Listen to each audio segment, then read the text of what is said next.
আর পাগলা বাবার মুড়ি ধরে নামাজ রোজা লাগে না। বাবা হু হু হু, বাবার লুঙ্গির তলায় গু, সেই জন্যই তো বাবা ওঠে না। বাবা হ্যাঁ, এই হচ্ছে বাবা কেরামতি, নামাজ পড়তে হয় না। নামাজ পড়তে হবে না? না। বাবা এমনি হ্যাঁ। আচ্ছা তুমি বলো,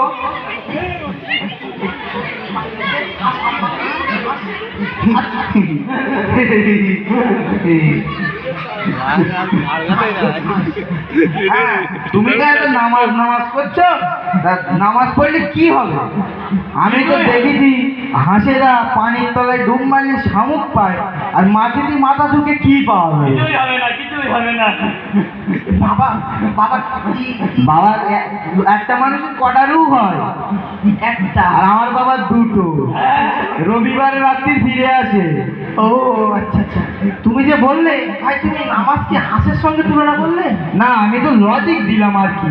ও এটা তোমার লজিক। হ্যাঁ হ্যাঁ হ্যাঁ। তুমি কি জানো না যে নামাজ পড়লে আল্লাহ পাওয়া যায়? নামাজ পড়লে পাওয়া যাবে না। নামাজ পড়লে জান্নাতের চাবি পাওয়া যায়। জান্নাতের চাবি? কোরআন থেকে আমার বাড়ি ভর্তি, কতটা লাগবে? শোকেজের চাবি নিয়ে চলে যাবো, হয়ে যাবে। এ ভাই এর সঙ্গীতের চাবিটা জান্নাত করবে, সত্য করা যায়? কেন খোলা যাবে না? খোলা। আচ্ছা তুমি বলো, তোমার গেটের চাবি নিয়ে কি তুমি শোকেস খুলতে পারবা? না। তুমি কি সাইকেলের চাবি নিয়ে মোটর সাইকেল চালাতে পারবা? না।